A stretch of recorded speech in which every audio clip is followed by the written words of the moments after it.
আজি 2024 প্ৰথম অৱস্থাতে আমাৰ কাৰণে বৰ আনন্দৰ দিন। এইটো এটা ঐতিহাসিক দিন বুলিয়ে মই কওঁ যে ইয়াত আমাৰ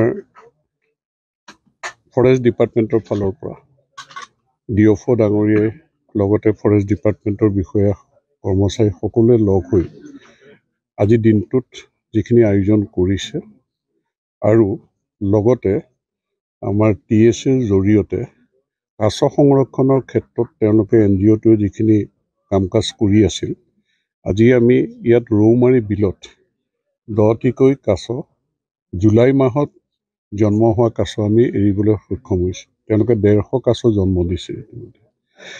গতিকে এই দিনটোত এটা মেছেজ আপোনালোকৰ জৰিয়তে পৰ্যটকসকললৈ যাওক আৰু এই ষষ্ঠ সংযোজনটো আমি যদি চাওঁ ভালকৈ যে এইফালে মাটিকালি সিফালতকৈ বেছি আছে আৰু এইফালে যথেষ্টখিনি জংঘল ফৰেষ্ট যিখিনি আগতে খালী আছিল সেইখিনি জংঘল বনি গৈছে আৰু ইয়াত আগতে মানুহে যেনেকৈ মাছ মাৰিবলৈ বা বিভিন্ন খেতি বাতি কৰিবলৈ মহ খুটি গৰু খুটি এইবিলাক আছিলে, এতিয়া সেইবিলাকো বন্ধ হৈ গৈছে। যে এৱাৰনেছ যেনেধৰণে কৰিলে ডিপাৰ্টমেণ্টে বা NGO সকলে, মই তেওঁলোকৰ NGOখিনিকো ধন্যবাদ দিম যে তেওঁলোকে এই নিয়েৰেষ্ট যিখিনি মানুহ দাঁতিকাষৰীয়া মানুহখিনিক সজাগ কৰিবৰ কাৰণে সক্ষম হ'ল আৰু তাৰ কাৰণে দাঁতিকাষৰীয়া মানুহখিনিয়ে নিজৰ বুলি যে ষষ্ঠ সংযোজন কাজিৰঙাটো নিজৰ বুলি গ্ৰহণ কৰাৰ এটা পৰিৱেশ হ'ল আৰু ইয়াৰ পৰা যথেষ্ট উপকৃত যে এই মানুহখিনিও হ'ব,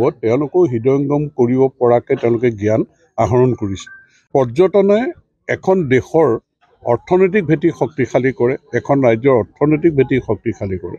কাজিৰঙাই আমাক যথেষ্ট উপকৃত কৰিছে যিখিনি ৰেভিনিউ কালেকশ্যন হয় আৰু কাজিৰঙাৰ ফালৰ পৰা বা চৰকাৰৰ ফালৰ পৰা ডিপাৰ্টমেণ্টৰ ফালৰ পৰা যিমান ৰেভিনিউ কালেকশ্যন হয় তাৰে 40% আমাৰ EDCৰ জৰিয়তে ওচৰৰ দাঁতিকাষৰীয়া মানুহখিনি আৰ্থসামাজিক উন্নয়নৰ কাৰণে খৰচ কৰিব পাৰে বা এই ব্যৱস্থাটো কৰিছে। এই অঞ্চলৰ যথেষ্ট সম্ভাৱনা আছে।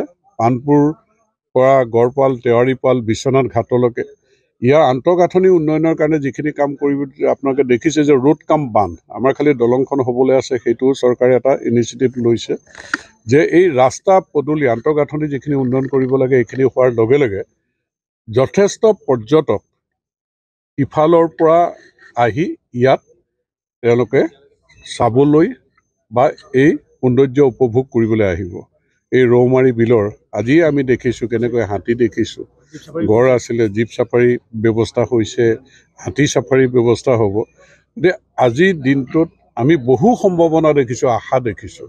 এই আশা বাস্তৱত ৰূপায়িত কৰিবৰ কাৰণে চৰকাৰৰ কিছু কৰণীয় আছে। মুখ্যমন্ত্ৰী ডাঙৰীয়া 16 তাৰিখে ইয়াত অহা কথা আছে। গোটেইখিনি আমি ইয়াৰ পিকচাৰটো আমি তেওঁক দিম আৰু আমি নিশ্চয় আশা কৰিছোঁ। গতিকে বছৰি বছৰি ইয়াত পৰ্যটকৰ সংখ্যা বাঢ়ি গৈ থাকিব, ৰেভিনিউ কালেকশ্যন হ'ব, আমাৰ ল'ৰা ছোৱালী স্বনিৰ্ভৰশীল হ'বৰ কাৰণে সক্ষম হ'ব, আমাৰ অৰ্থনৈতিক ভেটি গ্ৰাম্য অৰ্থনৈতিক ভেটি টনকিয়াল হ'ব। এই আশা আজিৰ দিনটোত কৰিছোঁ।